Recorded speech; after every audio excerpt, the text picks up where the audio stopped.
சூழ்நிலை கருதி நீங்கள் அவசரமாக செல்ல வேண்டிய சூழ்நிலை கருதி மிக மிக சுருக்கமாக சில 5-10 நிமிடங்கள் மட்டுமே பேசி விடுகிறோம் என்று கூட நான் கருதுகிறேன். ஒவ்வொரு ஆண்டும் ஈரோடு புத்தக திருவிழாவிலே நாம் தான் 10 ஆண்டுகள் நடத்தி விட்டோமே, 15 ஆண்டுகள் நடத்தி விட்டோமே, எத்தனையோ இன்னல்களை, இடையூறுகளை, பிரச்சனைகளை, சவால்களை சந்தித்திருக்கிறோமே, எத்தனையோ பிரச்சனைகளை சரி செய்திருக்கிறோமே, நமக்கு தான் நல்ல அனுபவம் இருக்கிறது. அது மட்டுமல்லாமல் உலகம் பூராவில் நடைபெறக்கூடிய வேறு புத்தக திருவிழாக்களுக்கும் சென்று அங்கு எப்படி புத்தக திருவிழா நடைபெறுகிறது என்பதை உன்னிப்பாக கவனித்து வந்து நம்முடைய ஈரோடு புத்தக திருவிழாவில் எத்தனையோ மாற்றங்களை நாம் செய்திருக்கிறோமே, இதற்கு மேல் செய்வதற்கு அங்கு என்ன இருக்கிறது, ஆகவே வழக்கம் போல் நடக்கட்டும் என்று நாம் எந்த காலத்திலும் கருதியது இல்லை. இதைத்தான் உங்களுக்கு நான் பதிவு செய்ய விரும்புகிறேன். பதிப்பாளர்களும் அவ்வாறே இருக்க வேண்டும் என்று நான் விரும்புகிறேன். ஏதோ இந்த முதல் ஆண்டு நடப்பது போல ரொம்ப ஜாக்கிரதையாக, எச்சரிக்கையாக, சென்ற முறை ஒருவேளை கூட்டம் குறைவாக வந்திருந்தால் ஏன் அந்த கூட்டம் குறைவாக வருகிறது என்பதை ஆய்வு செய்வதற்காகவே இதுவரை 3-4 முறை கூட்டங்கள் போன்றோம். விற்பனை குறைவாக நடக்கிறது என்றால் ஏன் விற்பனை குறைவாக நடக்கிறது என்பதை ஆய்வு செய்யணும். இதை நான் எல்லா கூட்டங்களையும் சொல்லியிருக்கிறேன். ஆய்வு செய்யணும்.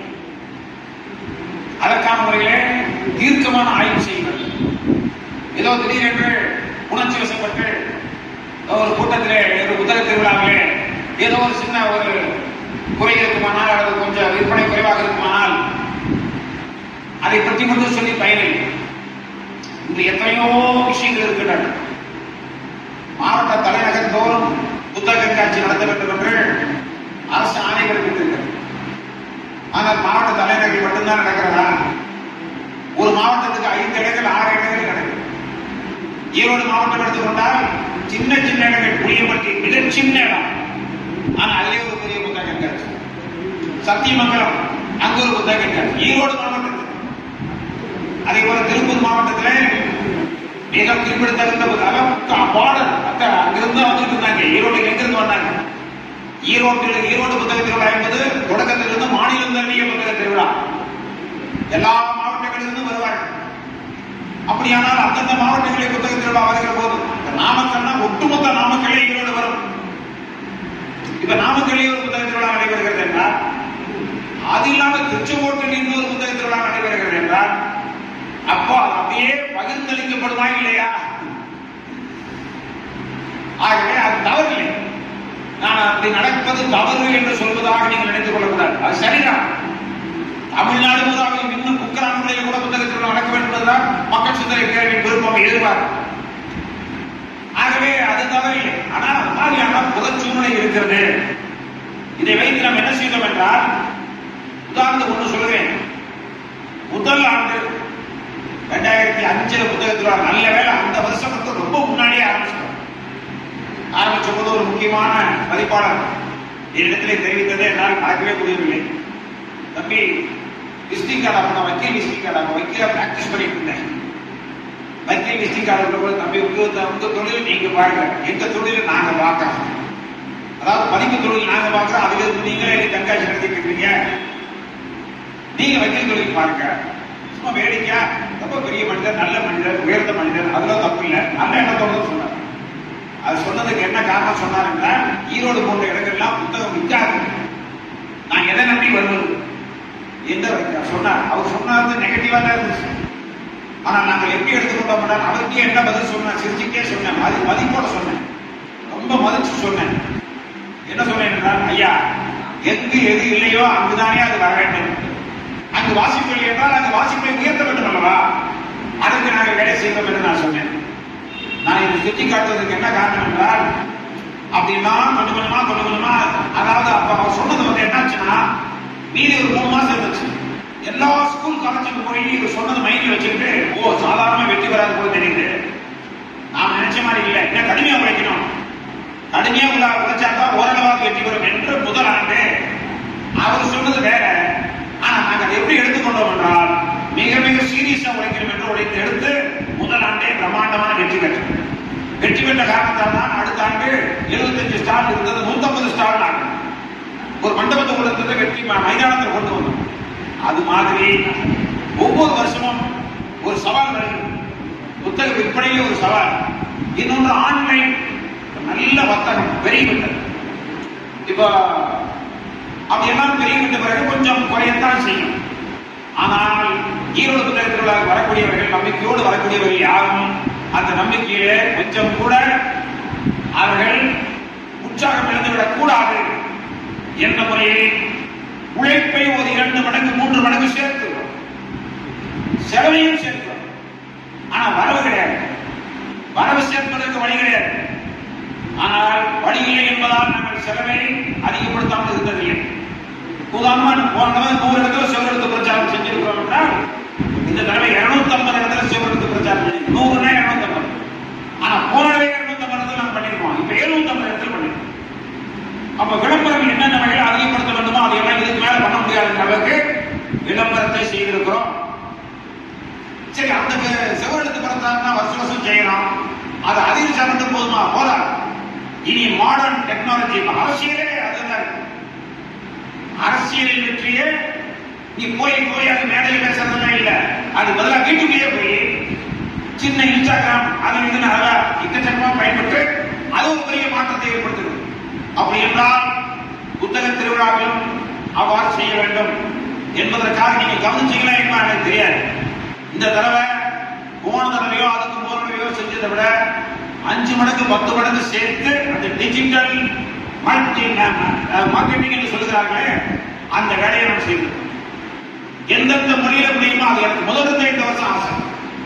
இந்த வருஷம் இன்ஸ்டாகிராம் என்றால், வெப்சைட் என்றால், அல்லது யூடியூப் என்றால், அல்லது வாட்ஸ்அப் குரூப்ஸ் என்றால், போன வருஷம் இல்லாம இந்த வருஷம் மட்டும் ஏற்காவது ஒரு 10,000 பேரை குரூப்ல சேர்த்துக்கணும். இந்த வருஷம் முழுக்க சேர்த்தா முடியும். அந்த புத்தகத்தில் வாசகத்தில் போய் சேர்த்தா முடியாது. அப்ப குரூப் பேராசிரியர்கள் ஒரு தனி குரூப் வச்சிருக்கோம், 2 குரூப் வச்சிருக்கோம். ஒரு குரூப்ல 1000 பேர், இன்னொரு குரூப்ல 1000 பேர். வெறும் ப்ரொஃபசர்ஸ் மட்டும். அரசு பள்ளி ஆசிரியருக்கு தனி குரூப், தனியார் பள்ளி ஆசிரியருக்கு தனி குரூப். இதெல்லாம் வருஷம் முழுக்க நம்ம சேர்க்கணும். அது எல்லாம் இந்த புக்கு பயன்படுத்திட்டு இருக்கோம்.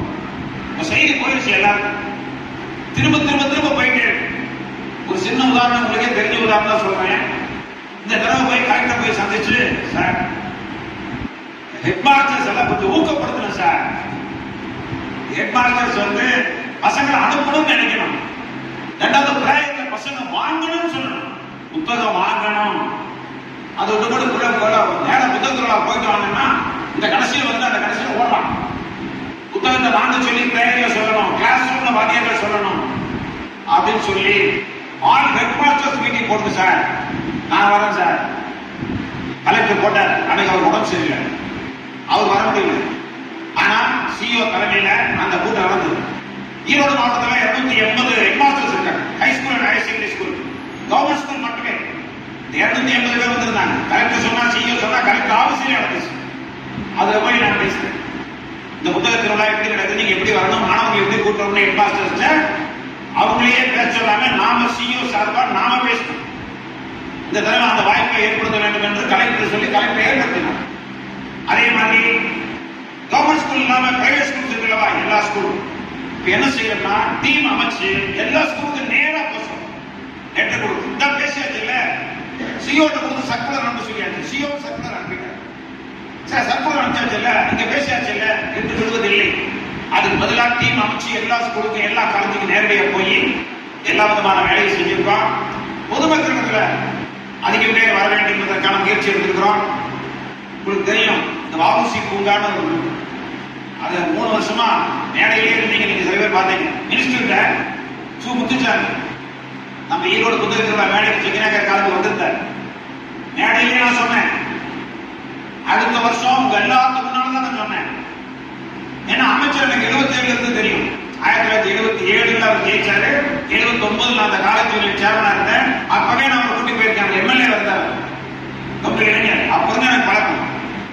அந்த உரிமையில நடையில சொன்னேன், ஏங்க வஉசி பூங்கால நாங்க நடத்தணும், நீங்க தயவுசெய்து அது நிறைவேற்றணும். உடனே மைக் போச்சுட்டு அடுத்த வருஷம் நீங்க வஉசி பூங்கால கண்டிப்பா நடத்துவீங்க, நான் ஏற்பாடு பண்றேன்னு சொன்னார். சொன்னது மட்டும் சின்சியர் முயற்சி எடுத்தார். அவர் எடுக்கலன்னு சொல்ல முடியும். கலெக்டர் செய்ய முயற்சி எடுத்தார். ஆனா தெரியுமில்ல, நம்ம ஆளுக்கு சைக்காலஜி நீங்க ஒன்றரை கூட்டு ஒரு ஆள் விட்டீங்கன்னா அங்க பட்டா போட கேட்பான். கொரோனா சமயத்துல காய்கறி வைக்கிறதுக்கு டக்குன்னு அனுமதிச்சா கொஞ்ச நாளைக்கு நீ காய்கறி வச்சிருப்பா மக்களுக்காக சொன்னா பூரா காங்கிரீட் வீடு கட்டிட்டாங்க. போய் டெம்பரரியா போய் நிழல்ல தங்கறதுக்கு விட்டா காங்கிரீட் வீடு கட்டிட்டான். போக மாட்டேங்கிறான். வேற இடத்துல கட்டி கொடுத்தாலும் போக மாட்டேங்கிறான். அங்க போராட்டம் நடக்கும். இந்த வருஷம் அவர் வாக்குறுதி கொடுத்தாலே தவிர அந்த வாக்குறுதி அவரால் நிறைவேற்ற முடியல. நிறைவேற்ற முடிஞ்சாலும் அவர் அமைச்சரே இல்லை. யார் போய் கேட்கறது? எத்தனையோ பிரச்சனைகள் இருக்கின்றன. ஆனா இங்க என்ன செஞ்சோம்? நான் உதாரணத்துக்கு சொல்றேன். சின்ன சின்ன விஷயத்தோட கவனம் சொல்றோம். போன வருஷம் நல்லா நடந்துருச்சு, அது கிடையாது. போன வருஷம் மிக சிறப்பா நடந்திருந்தாலும் அதுக்கு மேல சிறப்பா என்ன செய்யலாம் என்றுதான் யோசிப்போமே தவிர அது வேணா ஒண்ணு குறையில. காலேஜ் கேஎஸ்ஆர் காலேஜ் உங்களுக்கு தெரியும், திருச்செங்கோட்ல கேஎஸ்ஆர் காலேஜ். அங்க எனக்கு பேசுறதுக்கு ஒரு வார்த்தை கூட கூப்பிட்டுருந்தாங்க. நான் எங்க போனாலும் அந்த கடைசி ஒரு மாசம் எங்கேயும் பேசுறதுக்கு போறதில்லை. ஆனா அங்க ஒரே ஒரு கண்டிஷன், நான் பேசுறதுக்கு வரேன், பெரிய ஏற்பாடு. அங்க அந்த காலேஜ் நம்ம ரொம்ப ஒத்துழைக்கணும், வேலைக்கு ஒத்துழைப்பாடு காலம். அங்க பேசுறதுக்கு வரேன், ஒரே ஒரு சின்ன உதவி நீங்க செய்யணும். எந்த உதவி? நாங்க பேசுறதுக்கு எனக்கு காதா கேட்குறேன், அது இல்ல. அவங்க அந்த பிரச்சனையை அவங்களுக்கு எல்லாம் கிடையாது. ஆனா ஒரே ஒரு பிரச்சனை, இரண்டாவது வழக்கத்துக்கு மாறாக என்ன கேட்கறாங்க? ஒண்ணு இல்லைங்க, சிக்கிநகர் காலேஜ்ல எல்லா பஸ்ஸும் பஸ் ஸ்டாண்ட் இருந்து புறப்படுற எல்லா பஸ்ஸும் சர்வீஸ் பஸ், டவுன் பஸ் எல்லாம் கிடையாது, மப்சூல் பஸ், எல்லா பஸ்ஸும் இங்க நிக்கணும்னு சொல்லி உத்தரவு வாங்கிக்கணும். பவானி, கவந்தப்பாடி, கோபி, சக்தி இங்கிருந்து வர்ற பஸ், மைசூருக்கு வர்ற பஸ் அதுவும் அங்க நிக்கணும் அப்படிங்கறதெல்லாம் உத்தரவு வாங்கிக்கணும். ஆனா அங்க இருந்து இறங்கணும்னு கொஞ்சம் வயசானவங்க, நடக்க முடியாதவங்க, கால்வழி இருக்கிறவங்க, பெண்கள், பிசிக்கலி ஹேண்டிகேப்டு இவங்கெல்லாம் இருக்காங்கல்ல, அவங்க அங்க என்ட்ரன்ஸ்ல இருந்து புத்தக கண்காட்சி வரைக்கும் வர்றதுக்கு நீங்க அந்த எலக்ட்ரானிக் வேன் மாதிரி ஒரு ரெடி பண்ணி கொடுக்கணும். உங்க காலேஜ்ல அது இருக்குது. அதை வந்து எங்களுக்கு அந்த 12 நாளைக்கு எங்களுக்கு ஒதுக்கி தரணும். ஷண்டிங் மாதிரி அங்க இருந்து கடைசியில கொண்டு போகணும். இங்க இருந்து போயிட்டே இருக்கணும். சென்ட்ரல் ரயில்வே ஸ்டேஷன்ல போயிட்டே இருக்கு பார்த்தீங்களா, அதே மாதிரி அதை ஒத்துக்கொண்டார்கள். இந்த வருஷம் அது வருது. இது எந்தெந்த இடத்துல வாய்ப்பு இருக்கோ, சின்ன சின்ன வாய்ப்பு கிடைச்சாலும் சரி, அந்த வாய்ப்பை பயன்படுத்தி கொண்டிருக்கிறோம். விளம்பரத்தை பொறுத்தவரை இதுக்கான செய்யல. உதாரணம் சொல்றேன், கலெக்டரேட் உதாரணம் ஒண்ணு கேட்டேன்.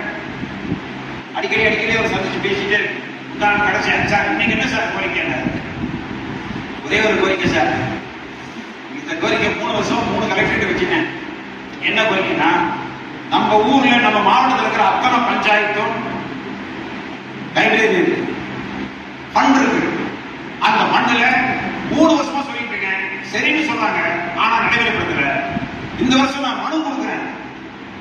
நீங்க வந்து இந்த வருஷம் எல்லா பப்ளிஷர்ஸுக்கும் வரக்கூடிய அத்தனை பேருக்கும் ஈவனா அது ஏற்ற தலைவராக இருக்கும். இவருக்காருன்னா அவரு கொஞ்சம் வேற மாதிரி, இவருக்கு கொஞ்சம் வேற மாதிரி, இதெல்லாம் இல்ல. ஒரு டீம் அமைச்சுக்கலாம். இங்கிலீஷும் தமிழ் அதெல்லாம் வேறுபாடு வேண்டாம். ஸ்டால் கணக்கு வேண்டாம். நிறுவனத்து கணக்கு வச்சுக்கலாம். ஒரு நிறுவனம் தான் 5000 ரூபாய் வரட்டும், 2000 வரட்டும், 10,000 வரட்டும், 12,000 வரட்டும், எவ்வளவு பண்ணோ ஈக்குவலா டிவைட் பண்ணி நீங்க மாணவர்களுக்கு ஏற்ற புத்தகங்களை வந்து கலெக்ட் பண்ண சொல்லி அவங்களே வர சொல்லி நீங்க பண்ணி அந்த நூலகத்துக்கு கொடுக்கணும் இந்த வருஷம் என்பது மக்கள் சிந்தனை பேரின் கோரிக்கை அப்படின்னு சொன்னா உடனே போன் எடுத்தாரு. அவருக்கு தெரியல என்ன லைப்ரரியில கேட்கறாங்க என்னன்னு. அப்புறம் நான் வந்து நம்ம பிரகாசி அல்லது நம்முடைய மதிப்பாளர் நண்பர்கிட்ட இதுவரைக்கும் வேற மாவட்டங்கள் இந்த மாதிரி கொடுத்துருக்காங்கல்ல, அது ஏதாச்சும் ஒரு காப்பி வேணும் என்று கேட்டு அந்த காப்பியுடைய பிரிண்ட் அவுட்டையும் கொண்டு போய் கலெக்டர் கொடுத்து இந்த வருஷம் அதை செய்யணும். சின்னதுதான், அது ஒன்றும் 5000 ஒரு ஆளுக்கு வரணும், 10,000 வரணும், ஒன்னும் ஆயிரம். அதே மாதிரி அவங்க கொடுக்காம இருக்கிறனால அவங்களுக்கும் ஒன்னும் ஆயிரம். குறைந்தபட்சம் சந்தோஷமா இவங்கெல்லாம் முயற்சி பண்ணாங்கப்பா, இதுக்கு மேல அவங்க என்னப்பா செய்வாங்க என்ற ஒரு திருப்தியாக இருக்கும். ஆகவே அதே மாதிரி கிராமங்களுக்கு அந்த நூலகங்களுக்கு புத்தகங்கள் போய் சேரும், மக்களுக்கு போய் சேரும். அதே மாதிரி உங்களுக்கு தெரியும், இந்த 15,000 ரூபாய்க்கு இந்த அலமாரி திட்டம் வச்சிருக்கிறவங்களே ஆரம்பத்தில் வந்து அது இந்த தடவை ஒரு நல்ல செய்தி சொல்றேன். இந்த தேதிக்குள்ளேயே 25 லைப்ரரி முடிச்சிட்டோம். ஸ்கூலுக்கு 25 லைப்ரரி. அநேகமா இந்த தடவை ஒரு 50 இருந்து 100 லைப்ரரி வரைக்கும் அந்த குட்டி லைப்ரரி எல்லாமே இங்க வந்து புத்தகம் வாங்குற மாதிரியும் அந்த அலமாரி திட்டத்தை வெற்றி பெற மாதிரியும். ஆகவே சேல்ஸுக்கு என்ன பண்ணலாம்? ஒன்னே விளம்பரம் பண்ணலாம், மக்கள்கிட்ட எதிர்பார்ப்பு உருவாக்கலாம். மக்களை வந்து இறங்குறதுக்கு பஸ் இறங்குறதுக்கு ஏற்பாடு பண்ணலாம், அவங்கள உள்ள கூட்டிட்டு வரலாம், இன்னும் என்னென்ன விதமான வேலைகள் செய்யலாமோ தண்ணி வசதி மற்ற வசதி எல்லா விதமான வசதி செஞ்சு கொடுக்கலாம். அதெல்லாம் என்ன பண்ணுமோ அது நம்ம பேரவை கண்டிப்பா செய்யும், மக்கள் சிறை பேரவை செய்யும் அப்படிங்கிறது மட்டும் நான் உறுதியா சொல்றேன். நீங்களும் என்ன செய்யணும்னா உங்களுக்கு வந்ததுன்னா அந்த மாதிரி ஏதாவது வந்ததுன்னா நீங்க மற்றவங்களுக்கு அனுப்புங்க. ரெண்டாவது ஒவ்வொரு நிறுவனமும் உங்களுக்கு மாமூல் அங்க இருப்பாங்க நிறைய பேர் 10 வருஷம் 5 வருஷம் வந்தவங்களா இருக்கீங்க.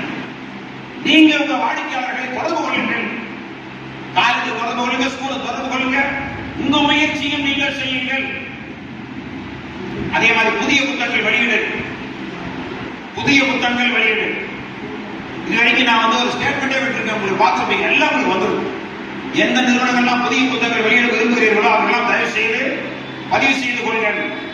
இதுவரைக்கும் ஒரே ஒரு நிறுவனம், அந்த நிறுவனத்துக்கு பேர் நானே சொல்லக்கூடாது, சொன்னா இவர் சொல்லாம இருப்பாரா அப்படின்னு போறப்ப சொல்லிட்டு போவீங்க, என்னன்னு சொல்லணும். நான் என்ன செய்யறேன், அந்த ஒரு நிறுவனம் தான் 50 புத்தகம் வெளியிடுறாங்க, 50 புத்தகத்தை லிஸ்டே அனுப்பினேன், இந்த 50 புத்தகம் வெளியிட போறோம். அந்த நிறுவனம் NCBS, நான் சொல்லாமே உங்களுக்கு வருஷம் வெளியிட்டிருக்கிற நிறுவனம் ஒரு நிறுவனம். நீங்கள் இன்னும் நிறுவனங்கள் அத்தனையும் 10 புத்தகம் 5 புத்தகம் 15 புத்தகம் என்று வெளியிட வேண்டும். இன்னொன்று சிறப்பு அம்சமா இன்டர்நேஷனல் புக் ஃபேர்ல தான் பிராங்க்ஃபர்ட்ல அங்கெல்லாம் ஒரு நாட்டை வந்து அந்த வருஷத்துடைய சிறப்பு விருதுகளை அறிவிப்பாங்க, கெஸ்ட் ஆஃப் ஆனர். இந்த வருஷம் புது முயற்சியா ஈரோடு புத்தக திருவிழாவில் சிங்கப்பூர் நாட்டை கெஸ்ட் ஆஃப் ஆனர் என்று அறிவித்திருக்கிறோம். இது இன்டர்நேஷனல் புக் ஃபேர் நடக்கும். ஒரு நாட்டையே கெஸ்ட் ஆஃப் ஆனர் அறிவிச்சது மட்டும் இல்ல, இதுவரைக்கும் முயற்சி எடுத்து உங்களுக்கு சொல்கிறேன், முதல்ல இதுதான் சொல்றேன். 25 மிகப்பெரிய படைப்பு ஆளுமைகள் எழுத்து ஆளுமைகள் சிங்கப்பூர்ல இருந்து அந்த தேதியில் அவர்கள் வருகிறார்கள். 25 பேர் வரும். அந்த தேதி ஆகஸ்ட் 9ஆம் தேதி. இதுவரைக்கும் நம்ம பிக்ஸ் பண்ணிருக்கிறது நிறைய பேர் பிக்ஸ் பண்ணிருக்கோம். தமிழர் மணியன் அவர்களை பிக்ஸ் பண்ணிருக்கோம். நம்ம இறையன்பு அவர்களுடைய அண்ணன் திருப்புகழ் ஐஏஎஸ் அவரை பிக்ஸ் பண்ணிருக்கோம். சிவதான பிள்ளை சயின்டிஸ்ட் பிக்ஸ் பண்ணிருக்கோம். குரலியனுடைய நாடகத்தை பிக்ஸ் பண்ணிருக்கோம். ஆனந்த வெங்கடேஷ் நீதியரசர் நம்ம ஹைகோர்ட் ஜட்ஜ் அவரை பிக்ஸ் பண்ணிருக்கோம். இது மாதிரி முக்கியமான வித்தியாசமான ஒரு 10 பேர் நம்ம பிக்ஸ் பண்ணிட்டோம். இந்த பிக்ஸ் பண்ணிட்டு இருக்கோம். 2 நாள் எல்லாம் முடிஞ்சோம். ஆகவே இன்னொன்னு இந்த தடவை நான் முக்கியத்துவம் கொடுக்கிறது புத்தக வெளியீடு புத்தகங்கள் தான். இன்னொன்னு சொன்னீங்க, இப்ப கூட சொன்னப்ப சொன்னார், ஈரோடுல அம்யூஸ்மெண்ட் அதாவது விளையாட்டு விஷயங்கள் கிடையாது. அது முதலிருந்தே உறுதியா இருக்கு. ஏன்னா அவங்களுக்கு டேஸ்ட் வேற மாதிரி திசை திரும்பி. ஆகவே புத்தகங்கள் மட்டும்தான். இடையில வேற ஸ்டால் கவர்மெண்ட் ஸ்டால் கூட தர முடியாது, அரசு ஸ்டால் கூட இடையில ஒரு ஸ்டால் தர முடியாது. புத்தகங்களுக்கு மட்டும்தான் தர முடியும். புத்தகங்களுக்கு மட்டும்தான், கருவிகளுக்கோ மற்றதுக்கோ உபகரணங்களுக்கோ கிடையாது. அது சயின்டிஸ்ட் உருவாக்கம் கூட கிடையாது, புத்தகங்களுக்கு மட்டும்தான். ஆகவே புத்தகங்கள் விரும்புறவங்களை மட்டும்தான், புத்தகம் வாங்க விரும்புறவங்க மட்டும்தான் அங்க வர முடியும், வருவாங்க. ஆகவே இன்னும் சிறப்பான ஏற்பாடுகள் நிறைய ஏற்பாடுகள். உங்களுக்கு ஒரே ஒரு வேண்டுகோள், தயவுசெய்து நீங்க யாரெல்லாம் வர்றீங்களோ இப்பவே கூட நீங்க முடிச்ச ஒரு நோட்ல வந்திருக்கிற நம்பர், அதாவது அப்ளிகேஷன் ஃபார்ம் இருக்கிற நம்பர் இருக்கு பாருங்க, போன் நம்பர், அது ஓனர் போன் நம்பர் கொடுத்துருப்பீங்க, அது மேனேஜர் போன் நம்பர் இருக்கும். நீங்க என்ன செய்யணும்னா அங்க வர்றவங்க போன் நம்பர் அது இருக்கணும். நீங்க யாரு எத்தனை போன் நம்பர் ஒரு கம்பெனி சார்பா கொடுத்தீங்கனாலும் நாங்க சேர்த்துக்கணும். அவங்க எல்லாம் அந்த குரூப் உடனே ஃபார்ம் பண்ணி அவங்களுக்கு தகவல் கொடுக்குற வேலையை பார்க்கணும். ஆகவே இந்த தடவை சிறப்பா செய்யலாம். நீங்க எல்லாம் ஒத்துழைப்பு பண்ணீங்கன்னா நாங்களும் உற்சாகமா இருக்கோம், எங்களுக்கு நம்பிக்கையோட இருக்கோம். இன்னும் பொதுமக்களை வரவேற்க என்னென்ன வழிகிட்டு நிறைய யோசிச்சுட்டு இருக்கோம். மாவட்ட ஆட்சித்தலைவர் அடிக்கடி பாருங்க, 21ஆம் ஆண்டு ஒரு விஷயம் பண்ணாரு. முதல் நாள் 21வது வருஷம் மக்கள் சிறை பேர் நடந்தது. ஆகவே 21 நிமிடங்கள் வாசிப்பு அப்படின்னு அறிவிச்சார் தலைவர். யார் வாசிக்கிறது? ஸ்கூல்ல இருக்கிற பசங்க வாசிக்கணும், காலேஜ் இருக்கிற பசங்க வாசிக்கணும். எங்க வாசிக்கிறாங்க? ரூம்ல உட்காந்து வாசிக்க, கிளாஸ் ரூம்ல வாசிக்கிறது இல்ல, வெளியில மரத்தடி வாசிக்கணும். எங்காவது அதே உட்காந்து வாசிக்கணும். கலெக்டர் வந்து உட்காந்து வாசிச்சாரு பசங்களோட. எல்லா அரசு அதிகாரிகளும் வாசிக்கணும், எல்லா அலுவலகங்களையும் வாசிக்கணும், ஸ்கூல்ஸ் மட்டும் இல்ல என்று போன்ற அறிவிச்சார். நான் இந்த தடவை என்ன சொன்னா, 22வது வருஷம் 22 நிமிஷம் அதே மாதிரி வாசிக்க சொல்லுங்க என்று சொன்னோம். கலெக்டர் அறிவிக்கதான் சொல்லியிருக்காரு. சொன்னது மட்டுமல்ல, கின்னஸ் ரெக்கார்டு மாதிரி லட்சக்கணக்கான பேர் முதல் நாள் வாசிச்ச ரெக்கார்டை ஏற்பாடு பண்ணலாம் இருக்கோம். ஒரு சாதனை ஃபர்ஸ்ட் டே 22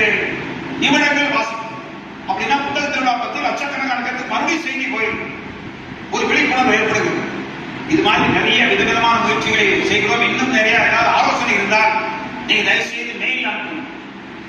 சில பேர் என்ன நினைப்பீங்கன்னா, ஸ்டால் கொடுக்கறதே கஷ்டம், நாம அதை இதை அடிச்சு அதிக பிரச்சனை தரோம் அப்படி இப்படி கிடைச்சு வேற மாதிரி அதெல்லாம் இல்ல. யாரெல்லாம் நீங்க நல்ல ஆலோசனைகளை சொல்லி இந்த புத்தகத்தில் வெற்றிக்கான முறைகளை உதவி செய்கிறீர்களோ